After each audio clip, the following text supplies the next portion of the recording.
is Tylie Chatham, and I live in Hidnot, North Carolina. I'm an FFA at Alexander Central High School, where I'm a senior at. And some of the competitions that I've competed in is high school landscape competition and Alamance. And then I got first place in Northwest Regional Floriculture. And I did a competition at state level for floriculture. And my essay is kind of going over the fact that I've grown flowers, I've did contracted growing, and I've did hanging baskets, and I've did mums. And the first part to our success story is the tobacco barns, because my dad did tobacco ever since 3 years ago. And I'm a third generation farmer, so we've been doing it for a long time. And you grow the tobacco in the greenhouses to start with, so when they quit doing tobacco, that left me an opportunity in empty greenhouses, so I took that opportunity. Like I said before, my dad did tobacco for all these years, and this is just in a frame of a greenhouse. So we just used the already smooth ground to kind of just put something in it. And we got our water lines right here that do all the work for me. But the flowers right here, these are my mums, these are my fall crop.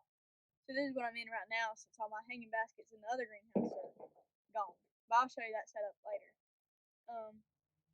I really like mums, but they've been a trial and error, because you gotta think about your climate and everything else. You gotta think about the weather, just like it's been a wet month and we've had to adjust what to do and how to do it.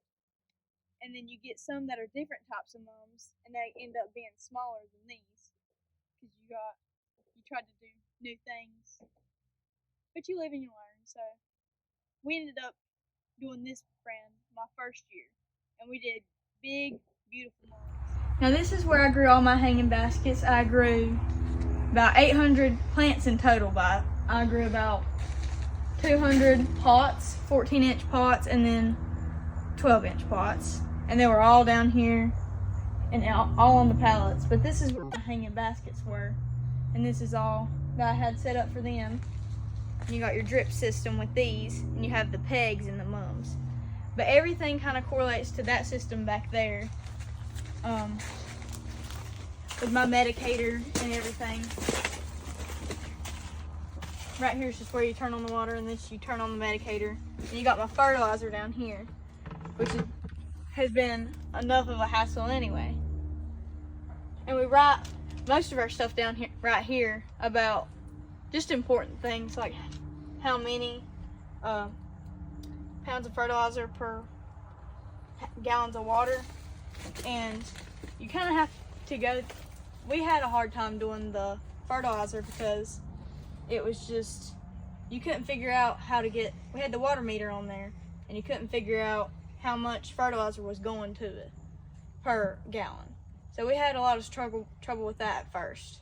But this is where it all started, when I had my contracted growing with the Blakes, and that's what got me into it. And then I moved to mums after seeing them do mums, and then I saw them go big on their hanging baskets and stuff, so I went big my first year, and it ended up doing me pretty good. But I encourage you to get out there and do an SA of your own, because then you get to make all these connections in the world, and you get to have some experience with the stuff that you got, and you can make something new.